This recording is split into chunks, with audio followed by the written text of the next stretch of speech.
new stuff is pretty pop. But the old country Tears in My Beer, I grew up on it. Sylvia, did you? Yes, I did.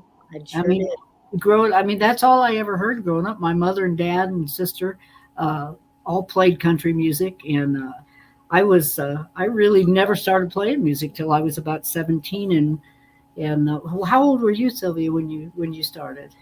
Well, I moved to Nashville right out of high school, and so I really didn't have any experience doing music in Kokomo where I grew up. So I really got started at age 19. Started I doing love this. Lacy J is doing my interview for me.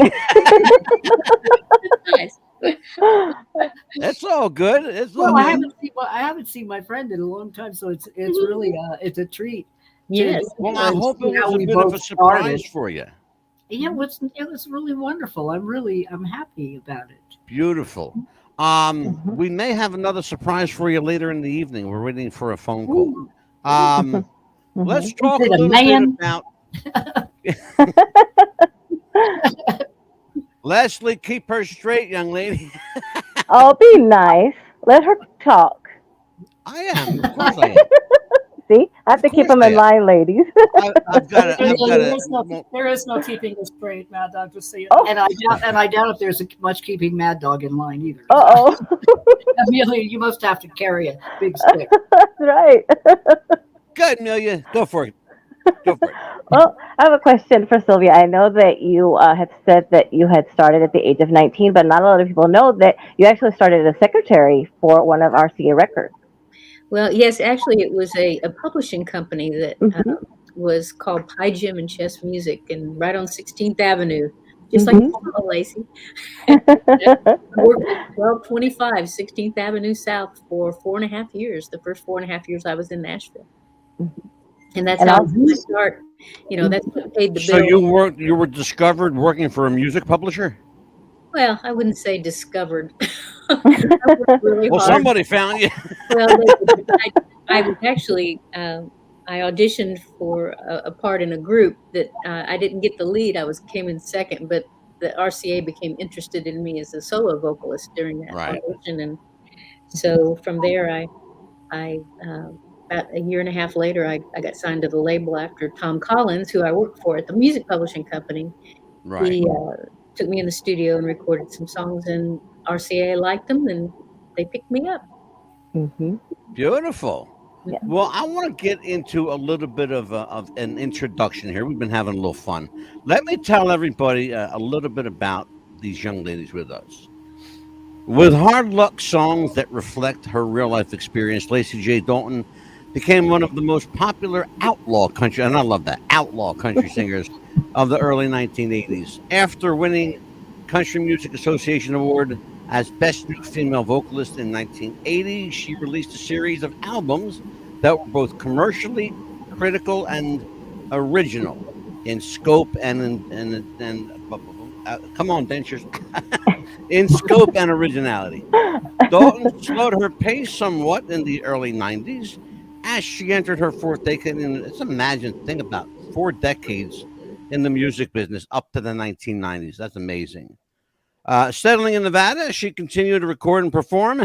1999, she established Let 'Em Ride Foundation. We're going to find out about that tonight. An organization devoted to helping save wild horses. So welcome, please, everyone. Amelia, hmm this was your idea. And so Lacy J. Dalton, welcome to the show. Absolutely. Officially welcome to the show. Welcome. Is For she sure. frozen there, Who? Lacey? I'm not sure. I think Lacey's frozen. I think Uh-oh. she is too. Something happened. Uh-oh. Oh, Yeah, because she Lord. said something about her camera or something wasn't working very well or Oh. something. Well, we have Sylvia here, but Sylvia Hutton, known professionally by her first name Sylvia, Mhm. is an American country music singer and songwriter. Uh-oh. We lost her. I bet she's going to log back on. Oh, okay. Her biggest hit was a single Nobody, Yes. 1982. Her country hits include Drifter, Fallen in Love, Tumbleweed, and Snapshot. She was named Female Vocalist of the Year by the Academy of Country Music in 1982.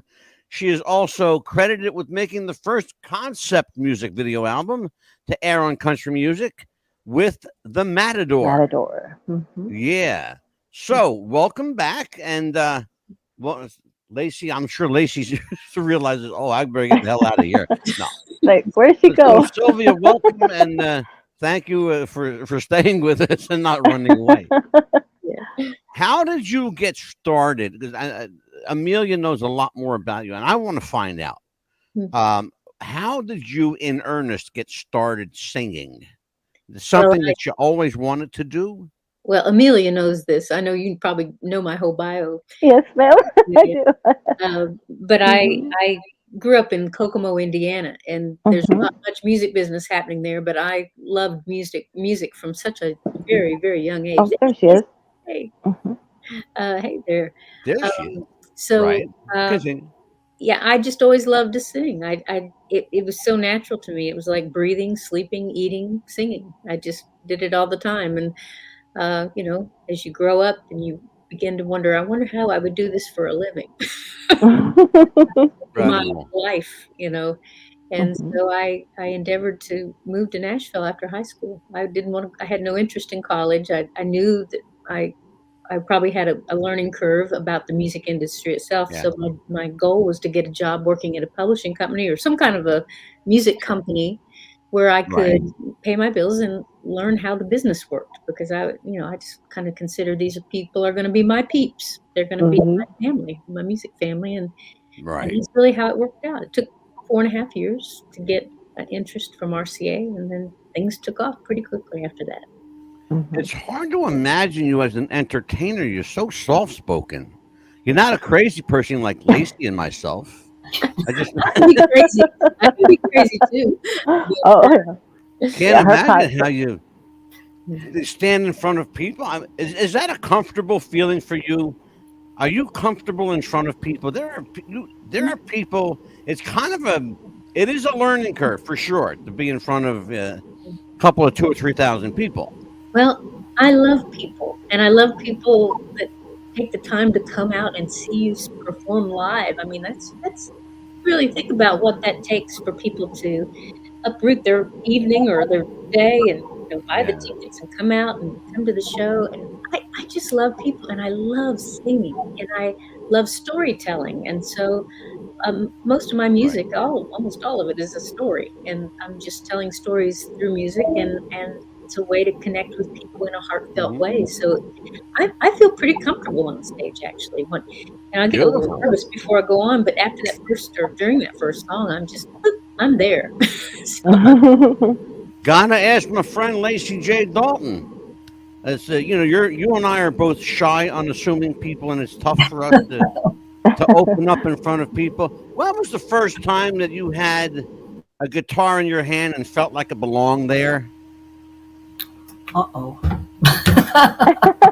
Oh no, did you? Did she freeze up again? Uh-oh. I think I scared this woman.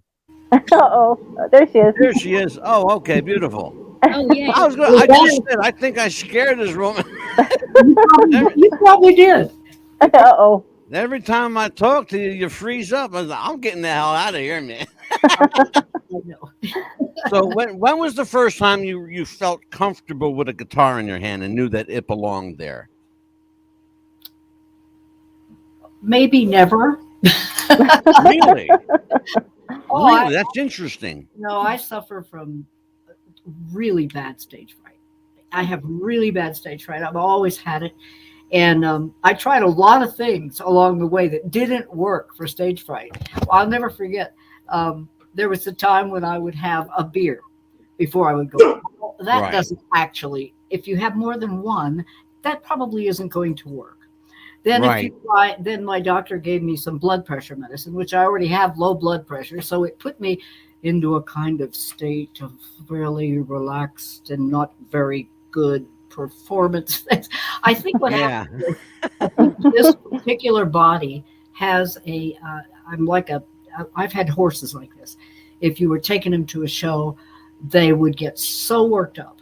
They would get so hyper before the show. They were great show horses. When they were showing, it was happening, but they had to overcome it. And I finally realized that if I take a lot of calcium and magnesium, especially magnesium, before. So it took me years to get there, to be able to do that. And I'm glad we're talking about this on this interview, because there may be some of my friends out there who have suffered. I know Jennifer Warren suffers so dreadfully from it that she really cannot perform.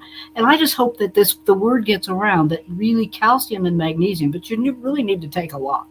You really need to take quite a bit of it. But it actually does work for me. And if I do that, then I don't have that.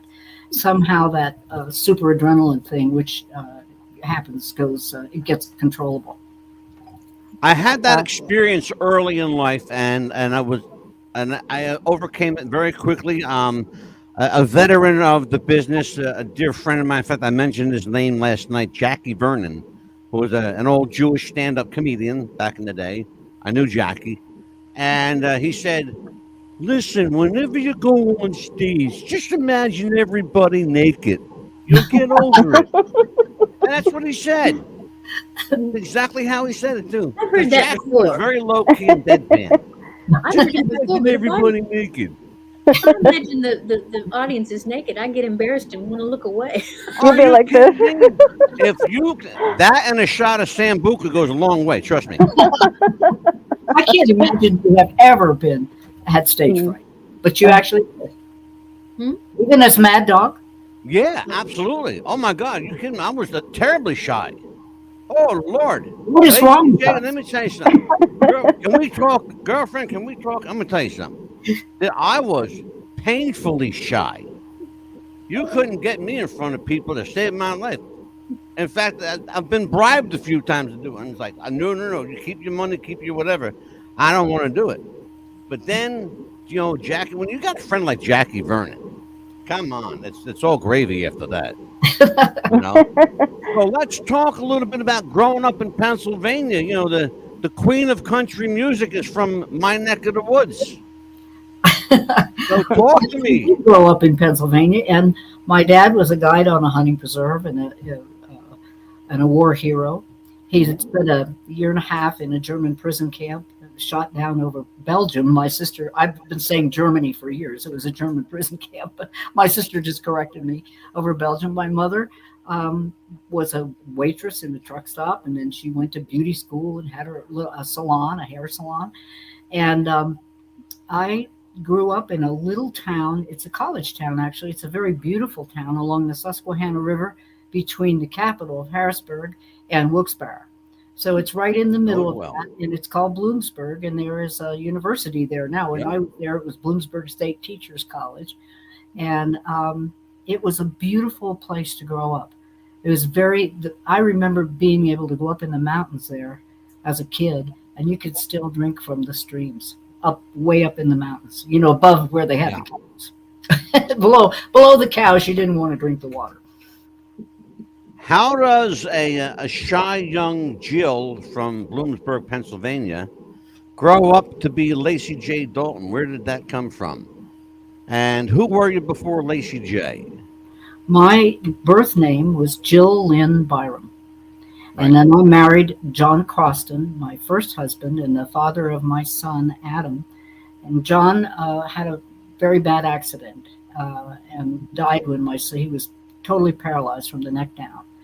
And I really thought at that time, I found out I was pregnant right about the same time. And I really thought, I just said to myself, well, I guess I'm not supposed to sing. I'm supposed to do this. Well, that's what I did.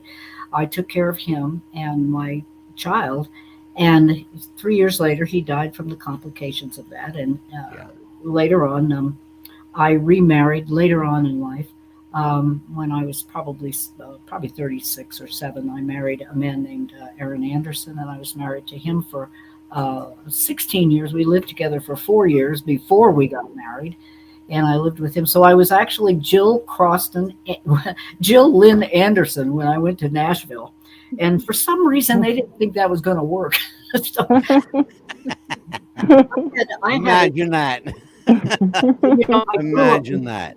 I had a wonderful friend named Mary McFadden. She's been my friend since we were 7 years old. We grew up together in Bloomsburg. And we wrote a song called Crazy Blue Eyes. And it was a different kind of a slant for country music. It was a little bit different stance than women were taking just yet in country music. And so, on the strength of that song, I was signed as an outlaw artist, which kind of led my producer. I think it was the reason that my producer, Billie Sherrill, said, "You can't be Jill and Lynn Anderson. You cannot be this person. You can be Jill, but you need a name that sounds like an outlaw." And and I couldn't find anything that worked with Jill, so I became Lacy. J is for Jill, for the people who've known me for 30 years. And I was ancient when they signed me. I mean, they were horrified. I mean, I was 33 years old and I had this record deal. And I remember reading in the New York Times, what is this? They're signing her. She's ancient. She's 33 years old. It's like, I wish they'd see me now. Imagine that, an old maid at 33. Are you kidding me? What's that? An old maid at 33. It's craziness. I don't understand that. It was really crazy, but that was how it was. I'll tell you what, we're going to take a look at something here. One of the things that we do here on the show is called Show and Tell, and we're going to take a look at Lacy J. Dear God. Uh-oh, is everybody afraid? Yep. We are no. Wow, we got a full chat room tonight. Amelia, where did you find these pictures? That's what I want. If you're doing it to blame, it's him. Collectors of the internet. Check this out. Yes. Now, you want to look at this here and tell me that you're in your 30s in this photo? Well, they had retouching back then too. Oh, she's got to be 22 years old. You look terrific. Let's just She's be honest. She's like 22 years old right there. Well, I think they did a lot of retouching. I think one of the most difficult things for me, I don't think Sylvia had this problem. She was always just very, very beautiful. But I had a problem with trying to look the part of being a star. Well, I'll tell you what, you're doing a pretty damn good job in this photo here. Well, I love that picture. I do. I'll think straight up. I've never seen that picture. It's really pretty flattering picture. It's funny because Leslie asked me. Leslie Adams, of course, my fabulous manager. I have the best manager in the whole world. I really do. She is truly great. She saw a photo that I used in part of our promotion for the show and wanted to know where I got it. And quite frankly, I pulled it up off the internet. There are, tens of thousands of photos of you. I know, and most of them I look like an Idaho potato. This one looked okay. I think I looked like my father looked like that. This picture here, I want to ask you about the Blue Eyed Blues. You've been compared to the kind of the country Bonnie Raitt, and that's not a bad comparison. Because I love Bonnie Raitt, and I'm just crazy about you, lady. Talk to me about your style, your influences, and the people who motivated you to sing. Well, I broke my father's heart because, Sylvia, unlike you, I grew up in a country music family. My dad and mother and sister all played country music. And when I came of age and started playing my own music, I started listening to all kinds of other music. I fell in love with Bob Dylan and Joan Baez and Janis Joplin and Jefferson Airplane. And I just absolutely broke my father's favorite song was "Give Me 40 Acres and I'll Turn This Rig Around." Yeah, that was his thing. Yeah. And I couldn't believe that. He said, "Why do you like all these songs with these minor chords in them? They're so sad." I said, "I don't know, Dad. It's just what I love." And so I did a lot of different kinds of music before I got the record deal in 1979. I actually ran off to California with a rock and roll guitar player and we had a band called Office, which was a psychedelic rock and roll band. Lived in a commune. Which, by hard the way, to imagine. I don't. Hard for me to imagine that. Really. I probably look pretty cleaned up now. But Well, I mean, you clean up pretty damn good. It's fake. Talk to me about this album, Taking It Easy.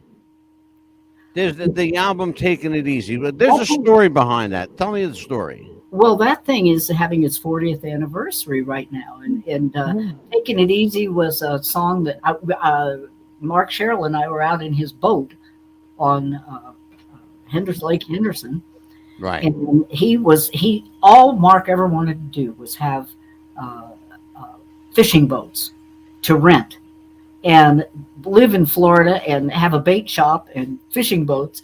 And he started writing this song, and he goes, "I want to go where the warm winds blow me."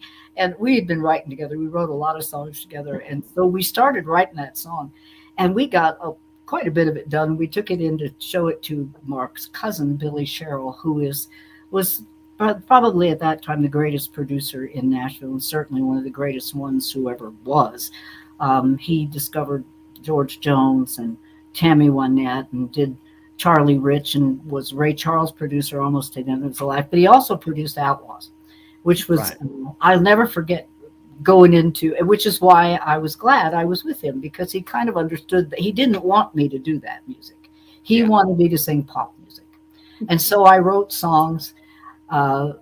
Even Taking It Easy might have been one of those songs, the one we wrote with Mark Sherrill, which it was his idea, was more of a pop song. You know, I want to go where the warm winds blow me.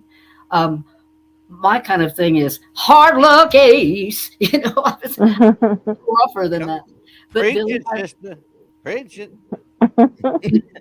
Well, Billie had us writing pop music, and I wrote some pop songs and had million airplay songs. And I wrote a song. Janie Fricke was so kind to me when I went to Nashville, and she used to sing backup for me when she was a much bigger star. And it was really kind of her to do that. And I wrote a song for her called "Losing Kind of Love." Now, Janie's has a range that's about twice as big as mine. And this song had this range of "losing kind of love." And so it's a big pop song. And she had just had a song called "It Ain't Easy Being Easy." So I wrote a song called "There's a Losing Kind of Love Inside of Me." And it was a million airplay song. And it's my sister's favorite song. Janie probably thought, if it's such a good song, why aren't you singing it? Mm-hmm. So I had to sing it. I had to record the stupid thing. And it became, but I always wish that Janie would have done it, because it was actually written for her voice. But we're looking at you receiving a platinum album. Can you tell everybody what the story behind this platinum album is? Oh, I'll tell you, Antonio, this is I'm really thrilled with this. I think it was a huge moment in my career. There were so many incredible people on Willie Nelson's Half Nelson recording that went platinum. And just recently, I was fortunate to be the only woman on this collection of people with some of the most amazing Julio Iglesias and Carlos Santana and Leon Russell, and I mean Ray Charles. Everybody was on this CD, and they recently presented me with a platinum record for a song that Willie and I did on the album called "Slow Moving Outlaw," which is about how, you know, the trains are, you know, it goes, all the old stations are being torn down and the high-flying trains no longer roll. And it talks about, it says, you know, about our country. It's not that I blame them for taking her back. I just wish that they'd taken her slow, because where slow moving, once quick draw outlaw got to go. Yeah. You know, Lacy, I spent 15 years in Tennessee. And admittedly, I'm not a huge country music fan, but I did very much enjoy the Grand Ole Opry and been there several times. Why is it, and here's the question I've got for you.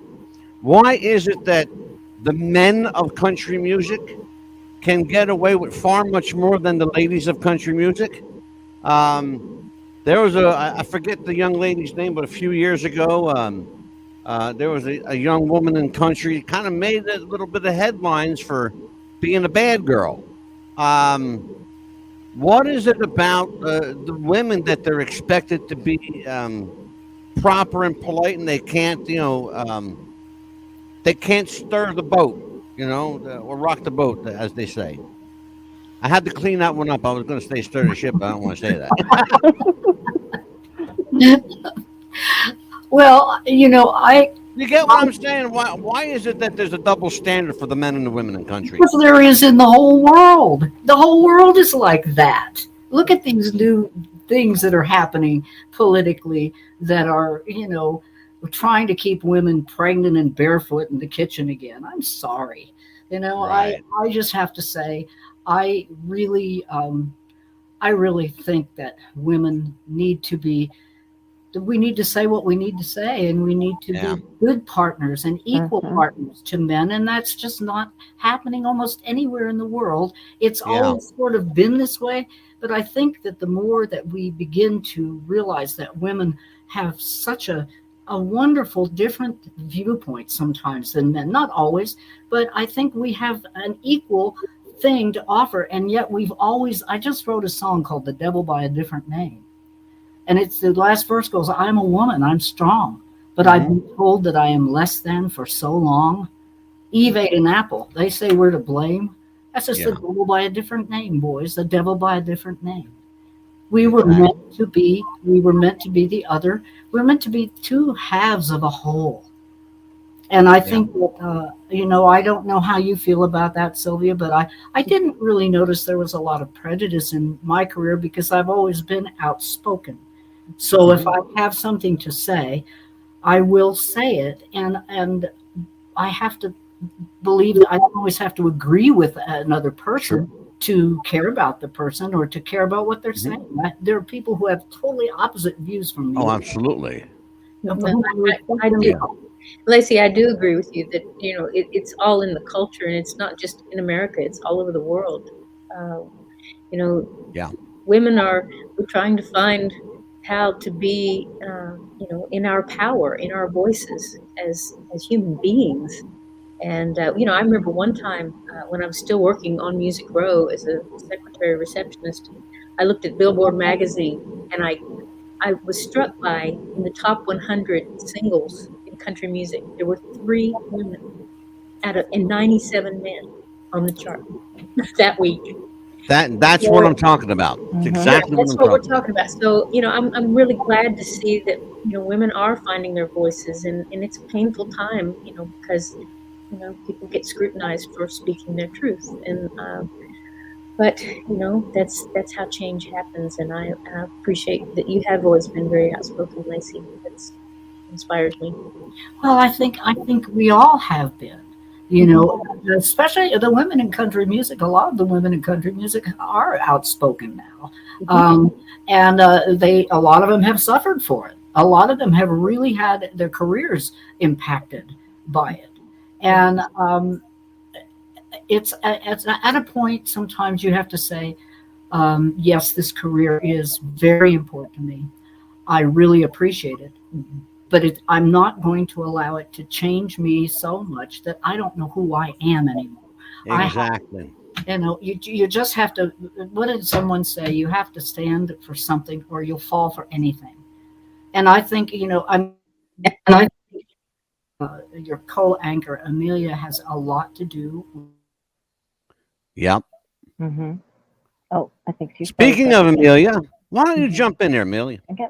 Yeah, and I think it's very important because now people, if we've noticed, pretty much when we were growing up, we had male principals, and now it's pretty much female principals. And Sylvia now has her own record label, and I applaud you for that. That you are able to do your own music now, and yeah, I know that you've been wanting to do that for a very long time. Break away from all the record labels, so that way you could do your own music and actually write your own music. Because I know that you've been wanting to do that for a very long time as well. And Yes. I know that you've had a few, right? Correct? That you've been wanting to I, do. I've been recording on my own label, which just means I put out my Hmm. own records. I don't have Yes. any other artists on the label. It's just me. But I Hmm. remember when I, was no longer with RCA, and I was trying to, 2 3 years later, trying to get interest in another major label, maybe picking me up.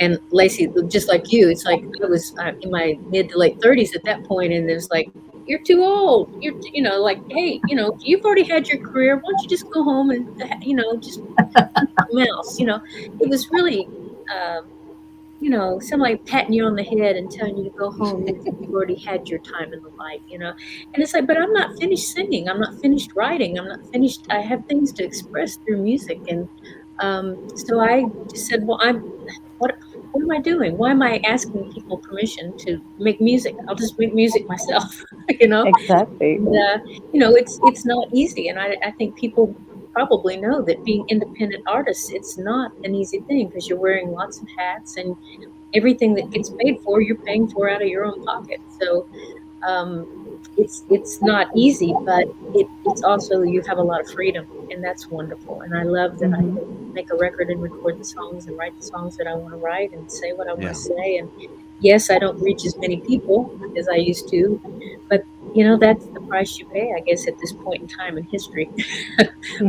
Sylvia, Luckily, I've we got a have the question internet. for you. I've got a question for you. How political was the music scene when you were getting involved? Oh, very political. Yeah, I mean, it was very male dominated, and Hmm. I got signed, I think, on my merits as a singer, which I feel really good about. I auditioned for Dave and Sugar, this group. One of the girls had left the group, and I didn't get the part, but um, RCA heard me. Jerry Bradley at RCA and Charlie Pride heard me sing during Right. those auditions, and so they became interested in hearing anything I might record. And year and a half later, we took some songs to them, and they liked what they heard and signed me. So from that standpoint, I guess it wasn't political necessarily, but I was told by a record executive because I was asking, to be, teamed up with other RCA artists at the time and we were all having success, and basically was told, female singers are always going to be they're going to be the openers. They don't put butts in the seats. I mean, literally, that's what I was told, that right to my face. And I said, it's going to be the truth as long as you believe it.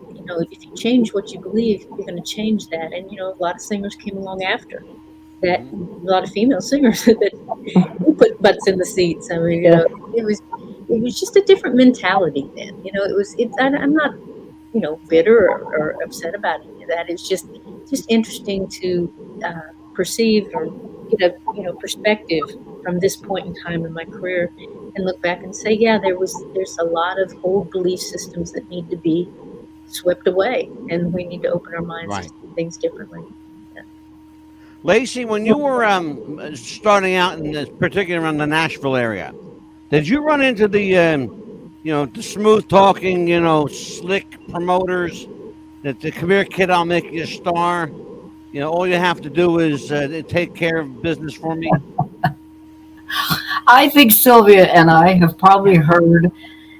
You cannot believe the green slime of the music business. There Oh, I is believe it.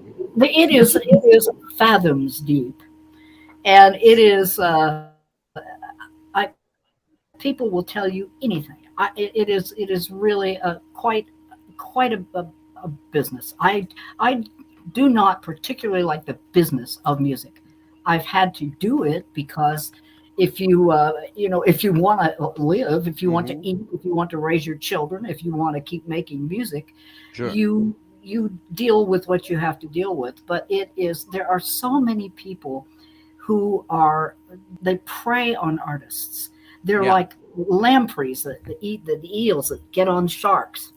And pretty soon, the poor shark has 50 million lampreys on it. I remember one time when I was giving 15% to a, uh, a manager, 10% to a business manager, 15 to 20% to an agent, and Jay. I don't know how much money. Yeah, I still don't know what happens to money with a record company. It just, I don't know. I've the only Did way you I've get ever to keep any actually of it? made it. Holy Not shit. very much. I I have was going to say, man, that's the crazy. biggest song I ever had. The biggest song I ever wrote was called "Everybody Makes Mistakes," and I wrote it Hmm. with my.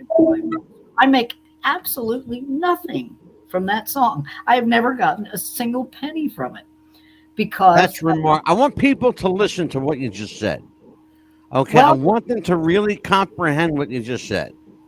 That you well, had a hit song and made shit from it. Well, it was a guy from Wilkes-Barre, Pennsylvania, actually, with the radio station there. I was up doing an interview with him. He said, "Well, you know, Remarkable. the biggest song you've ever had that ever got the most play in the United States was Everybody Makes Mistakes." I said, "What?"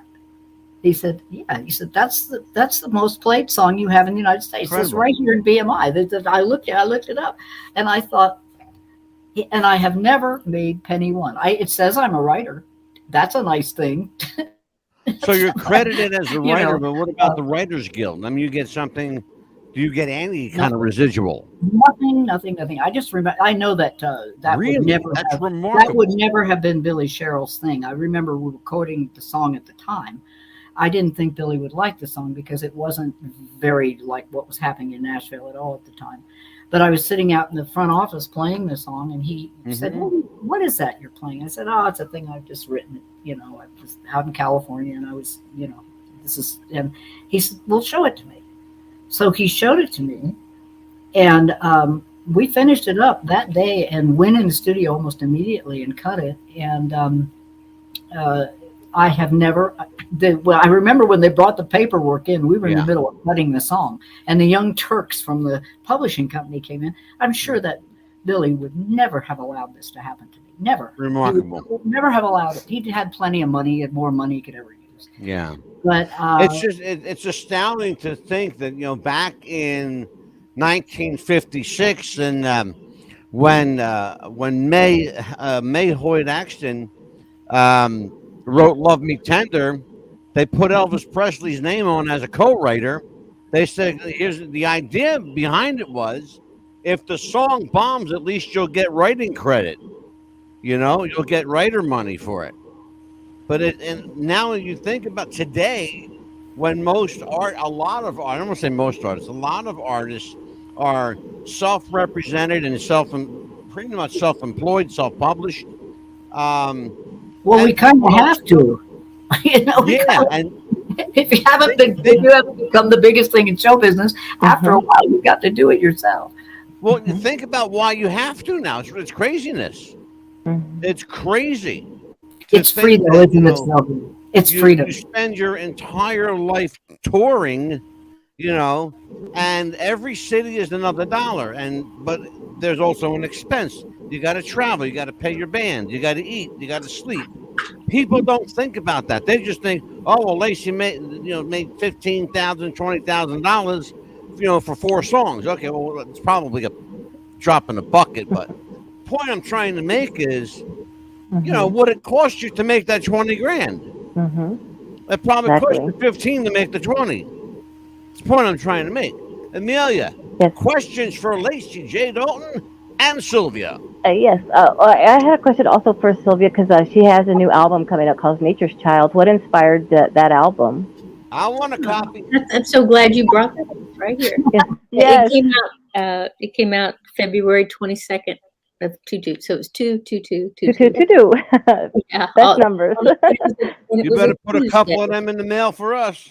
Yeah, well, I can do that. I can do that. Absolutely. But I'm Good. so thrilled with how this turned out. It's a record that's been in the making for over 30 years. I co-wrote half of the record with my friend Berlin Thompson, and those songs were written a little over 30 years ago. And I kind of put it aside, thinking, well, I'm going to get to it and record it, But life kind of had other plans for me, and now was the time to do it. I really see that now was really the time to put out Nature Child. It's very uplifting and positive, hopeful. Oh, yes, It's really I love about it. encouraging all of us to let the child inside of us, come out and play and create and dream and imagine the kind of life we do want to live, because we can create it.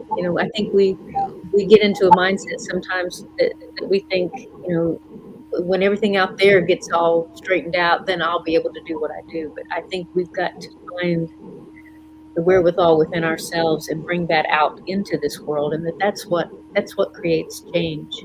So that Beautiful. this record is really the best work I think I've done to date, and I'm really excited about people. Sylvia, do you enjoy writing? I love it. I love it. Yeah. For you, what's the best part of writing? Is it a catharsis for you? Is it like therapy? Where does your head go when you're writing? When I'm writing, especially with this record, I had a theme. I was really inspired by all these little kids that would come to my shows in the 80s. And when I got off the road toward the end of the 80s and I looked back and I realized one of the high points was all these little kids that would come to the shows. And I felt like, boy, I wish I had music that said what I would really want to be saying to a child. But as I, through the years, I realized this music isn't just for children. It's really, it's for the child inside all of us. It's about allowing ourselves, giving ourselves permission to go in and dream and create. Because, I don't know if most of you know this, but for the last 20 plus years, I've worked as a life and career coach. I went to California and got my certification as a coach. And I've been doing this work, and I'm constantly in conversations with people about what their gifts are and how. Sylvia, you want to hear something scary, honey? What? You ready for this? I'm a certified life coach here in New Jersey. Lacy, what are you laughing for? Lacy J. Dalton is laughing at me. It's the truth. I'm licensed and credentialed as a life coach. I swear to you, I can't make this shit up. Honestly, I am. The artwork on that album is amazing. It's beautiful. Oh, well, thank you. It's so beautiful. Well, and that's who did that, by the way, if you don't mind me asking. Did what? Who did the artwork, if you don't mind me asking? I did. You did? My friend John Mock and I did. That's gorgeous. Isn't that beautiful? She's an artist. It's very kind of like medieval looking, almost well, like. You know she draws, right? She's an artist. Sylvia's an artist.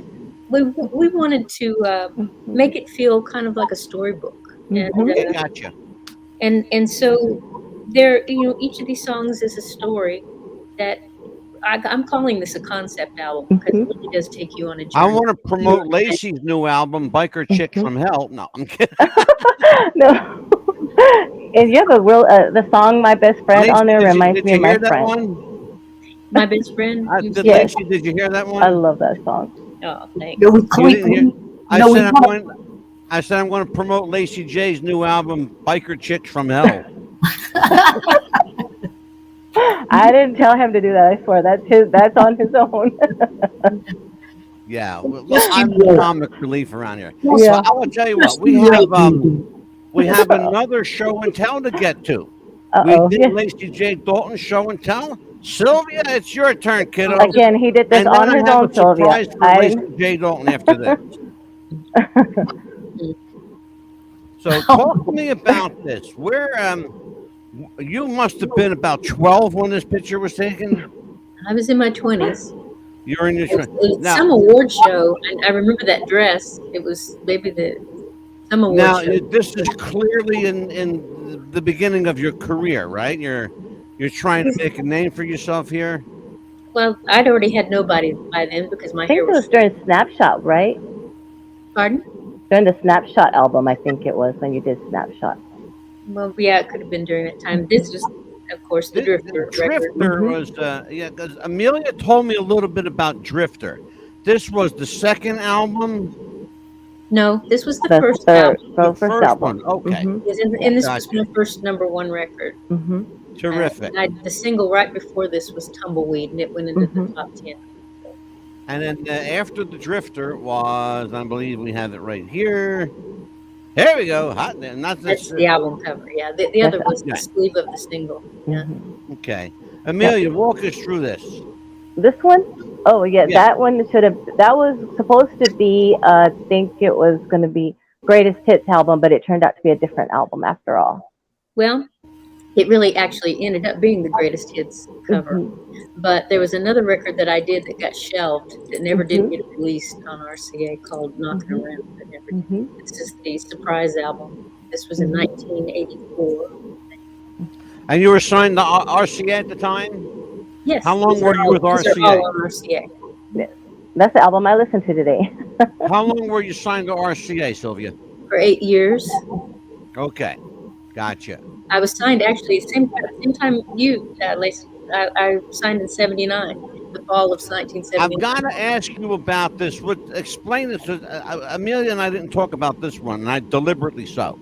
Well, this was my The Sylvia the Real Story. What's this all about?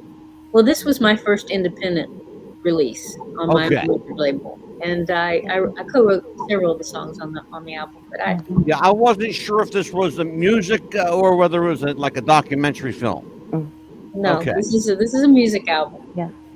Okay, terrific. Yeah. And that was I wanted to ask you this. My understanding is this was a bit controversial for you.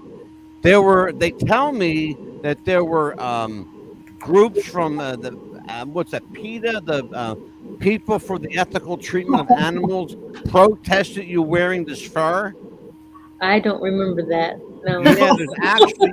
But I would protest it now. I was going to say, but there are actually photos of you on the internet being protested with this coat on.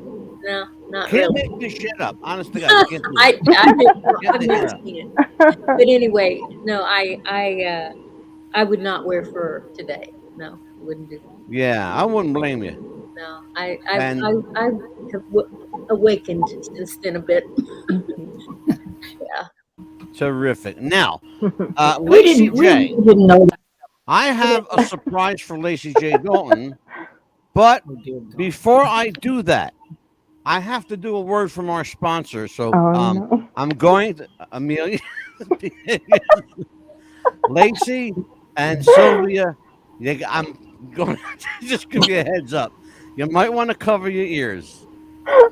There you go. Do you have sweaty balls or volleyball netty balls? It's time to make them ready balls. The Manscaped.com Lawnmower 3.0 will do the job and clean your knob with its patented no-nick head, so your head will function as desired. Enter promo code WrestlingFuture for a generous 20% discount.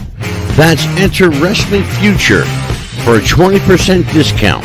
Manscaped.com and Wrestling with the Future, going balls to the walls with Manscaped.com and the Lawnmower 3.0. Your balls will thank you, and so will we.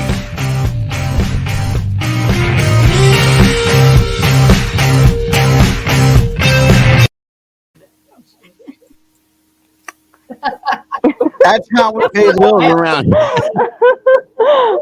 That's how we pay the bills around here. I had no control of that one. So. Lacy J. Dalton. There is a gentleman in our chat room tonight. His name is Stephen Plym.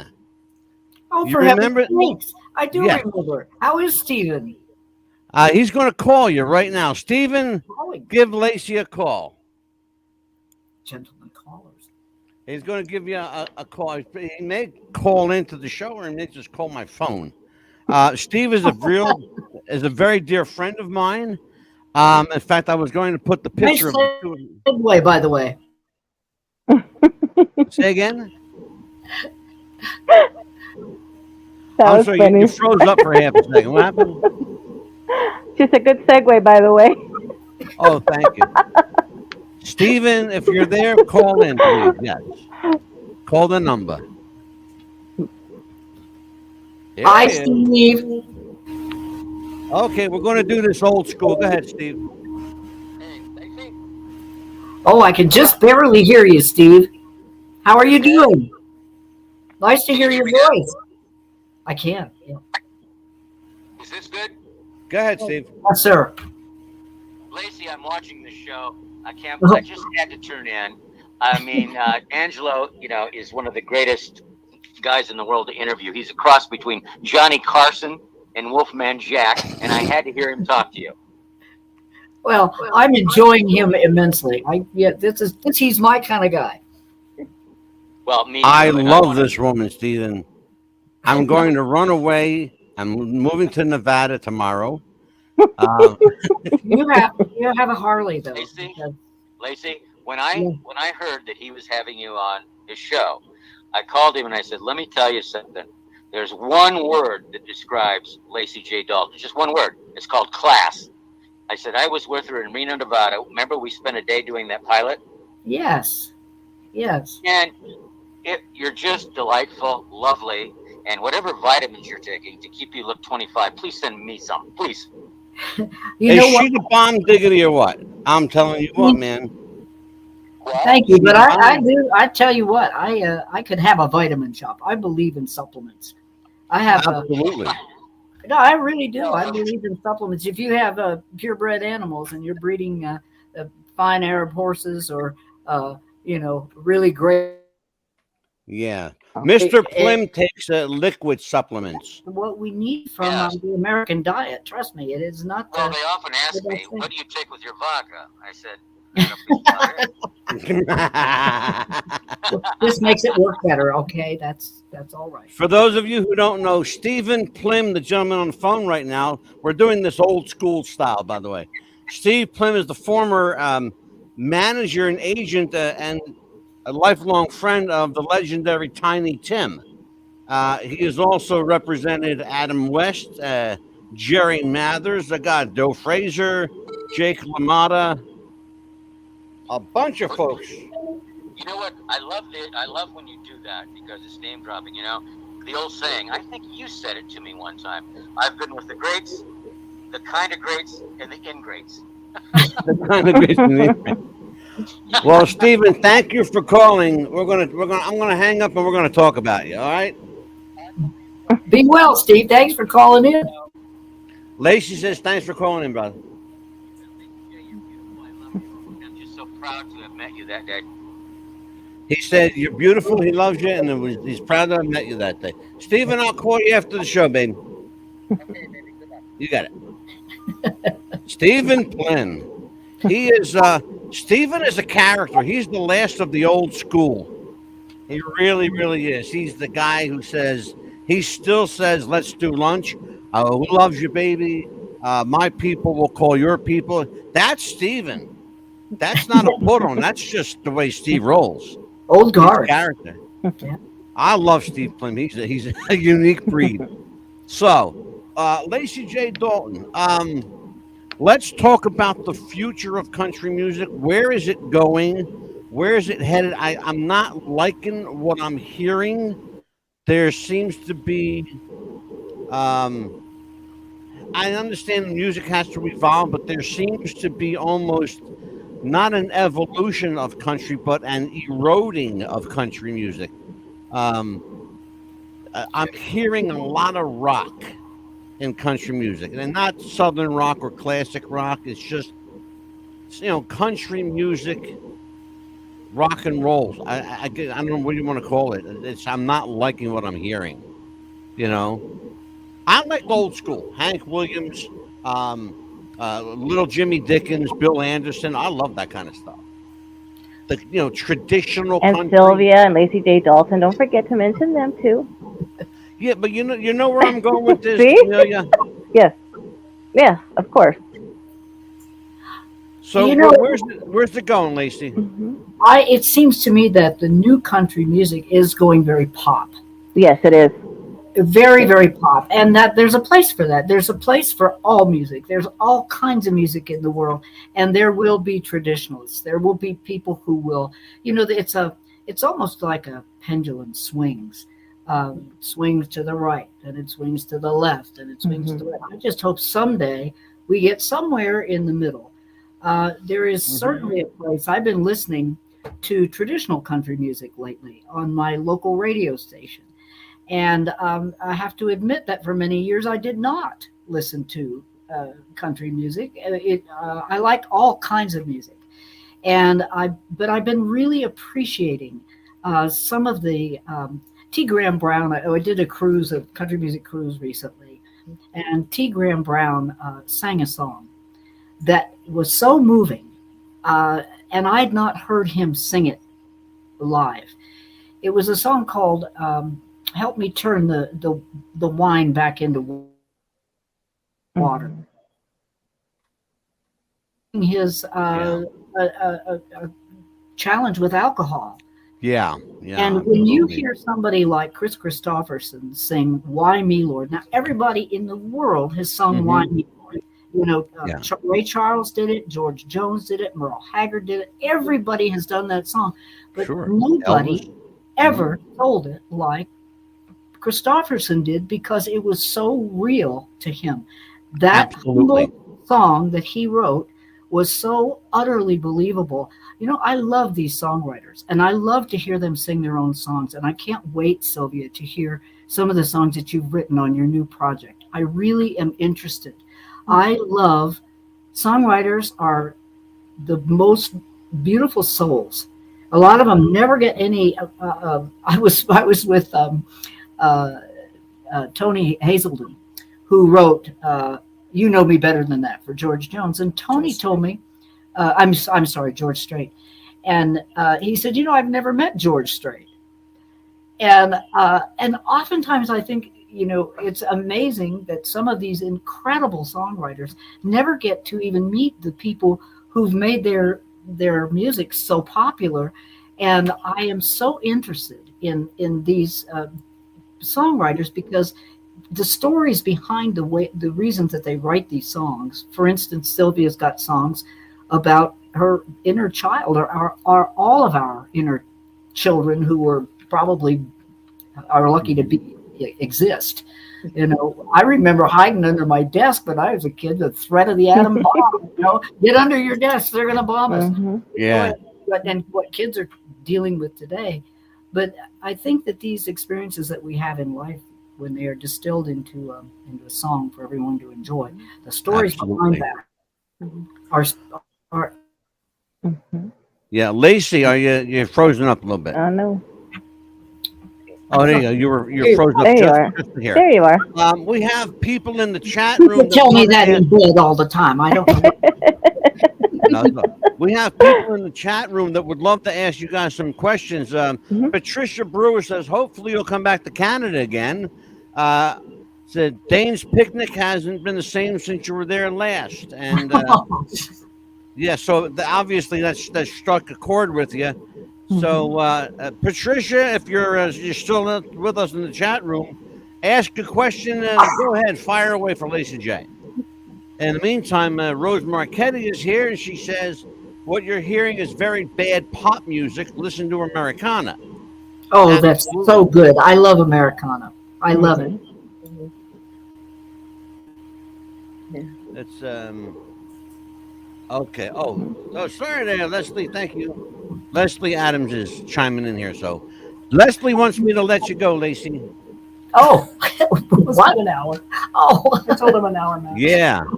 Is she next to you? She's close. Is she close? Leslie, I love you, babe. You're on my Christmas list. Give me 5 more minutes with Lacy. All right, no worries. Beautiful. Thank you. You know, it's really lovely to be here with you today. I really appreciate this. It's been a nice conversation, and I didn't know, Sylvia, that you had a new record, and I'm very interested to hear what you've written. Well, thank you. Thank you. Well, I'm interested to hear your latest music too, because a couple of years ago, there was a thing online called Spirit Awards, and your record, one of your records won, and I listened to several songs from that record, and it just blew me away. So you're making some great music, and I'll be happy to share my record with you. I'd love to hear. I know I was sharing your music when I was a kid, Sylvia. I used to pretend to have your concerts when I was a kid. I used to sell tickets to my friends and say, here, you can, I'm going to be Sylvia singing Sylvia. Here's a ticket. And it was so much fun. And then my dad, I was grounded one time, and he said, hurry up, turn on the radio. I said, but I'm grounded. He goes, it's okay. Sylvia's singing at Gillies. You can sing. You can hear it. It's okay. Your mom's not here. I'm like, okay, hurry up. When is she going to be back? Can you tell me? All right. Amelia, hang in there, kid. I have to say goodbye to Lacy. Lacy J. Dalton, I love you, kiddo. You're an amazing woman. Got to have you back again. Yes. I'm going to try to butter up Leslie next time. Maybe I can bribe her with some candy. I'll do my best too. Flowers or something like that. So, Mad Dog, you truly are you really are a lunatic. It's really fun to talk to you. Thank you. That's the first time I've ever heard that one. I like that one. You know, I mean, look, I'll cut you your own, Manscaped style commercial if you need to. Oh, I'm telling you what, the Manscaped commercial, that was the high point for me. I was I wrote that stuff too. did you I really? wrote it, I produced it, and I performed it. Does it Absolutely. exist? Is it a real thing? Yeah, wait, I'm not just a commercial spokesman. I'm also a client. I use this stuff. So it exists. I You am. can get this for your friends, right? Look, I mean, I have to be true to my audience. You know, they want to know, am I silky smooth? I am silky smooth. I am the mad dog. It's so good to know this. It is so good to know this. We, I have more respect now. Thank you, sir. Well, I'll tell you, Amelia, let's say goodbye to Lacy J. Dalton. Yes. She has been absolutely Goodbye. amazing. Thank you so much, young lady. I will have you back. Yes. And I'm going to hit up Leslie, and Frozen again, maybe but- she'll actually answer the Mad phone. dog, you're the best. Good. Thank you, sweetheart. Take Thank care. you. Lacy J. Dalton, everyone. Thank you. Bye-bye. The pleasure. Take care. Lacy. Oh, I'm going to man. have to go too. She probably thinks Oh. I'm kook. Yeah, I'm going to have to run pretty quick. So we have Sylvia probably for another 15 minutes. Ooh, I think that's Just pushing a few more minutes. But Are we- where's another Miss Kate 7 at? minutes. You got another 7 minutes. Oh, are we pushing it? Okay. Uh-oh. Okay. Where's Okay. Kate at, your little I'll tell baby? you, Amelia, She's since laying right here's there. what Aw. I'm going to do. Here's what I'm going to do. I am going to bring Sylvia front and Yes. center here. There she And is. I'm going to let you sign off with Sylvia. Oh, Go okay. ahead. For you. Okay, I was just going to say thank you so much for being here. It was a pleasure, and we would love to see if you could come back again and really promote your next project. If you would like to, please let us know where we can find you next. Where's your touring? Well, I'm going to be in Crossville, Tennessee on the 21st of this month, May, and at the Palace Theater there. And I hope people will get tickets and come out. You can get those online at the Palace Theater. I used to live in Crossville, and I know the Palace Theater. Yeah, well, cool. Well, It's we're a playing scary there thing. a week from Small Saturday. world. Save me a Awesome. seat. Okay, well, come on down. Come on down. We'd love to have you there. Honestly, it was a thrill to have you here. I want Yes. you to promote the heck out of yourself for the next 6 minutes. Go for it. Yes, the album. Where can we get your album? And Yeah, let anything? me tell you about that. Well, this album you can get all the information you need right on my website, which is sylviamusic.com. SYL, you see it right there, sylviamusic.com. And you can stream it on Spotify or, any of the Pandora, Apple Music, Amazon. I mean, you can listen to it anywhere. So even if you don't buy CDs anymore, a lot of people don't. A lot of people don't have CD players anymore. But you can buy the CD, of course, on Amazon or any place where they sell CDs, and you can stream it. And in fact, today, it's real important to stream music. I know a lot of fans don't like to stream music, but I think we've got to kind of change our minds about things, because the way they're tallying record sales these days is by how many streams your music gets. Yeah. And so it really helps, especially independent artists, to get those songs and albums streamed out there. So if you subscribe to Spotify or one of those music, iTunes, whatever, Apple Music, please stream the music. It really helps independent artists. And besides that, this album, I just so want people to hear it. I mean, if I never make a dime on this record, I just want people to hear the music, because it's really beautiful music that inspires your soul and is Good for you. uplifting and fun. And that's why we do what we do, Sylvia. Honestly, being serious and I'm rarely serious, and Amelia will tell you, but being serious for a minute, that's why we do what we do. There are people who they're an incredibly gifted population we live in, and a lot of people are gifted musically. Some are gifted, poetically. We give everybody that walks through these doors the opportunity to show off their wares, because otherwise they may not have the opportunity to do so. It's very expensive to get your music heard. Yes. And it really is possible, unless you're on a major label. You're not going to hear my music. Exactly. Unless you're hearing my old music from the 80s, you might hear nobody on a oldies station or something like that. Exactly. And that's so. But if you want to support live music and support independent artists that are really trying to, and these last couple of years have been hard for all of my friends. Oh God, yeah. All of my friends that have not been able to tour. I've not done. This will be my first concert, live concert in 2.5 years. So oh my God, it's been a long dry spell with the virus out there and the pandemic. Are you having to make up old dates from pre-pandemic? Yes, we're in the process right now of trying to reschedule, but everybody else is trying to reschedule too. So you're going to lined up because everybody's trying to get back out there, and then you just keep watching the news. That's hard. That's really hard to do. Oh, I'll tell you what, Sylvia, you are an amazing and patient woman. Thank you so much for being with us. Amelia, thank you for turning me on to Sylvia. Oh, absolutely. I've actually, in preparation for the show, listened to some of your music, and you're pretty damn good, kid. I think you're going to go someplace. Thank you. Thank you so much for joining us. I'm going to let you go now. Everybody, it's a one word, Sylvia. That's all you need to know. SylviaMusic.com. There you go. You are welcome back here anytime, young lady. Thank you so much for being with us. Thank you, Thank you. Have a great night. God bless. Oh, yes. Thank you. That was a hell of a show. I loved it.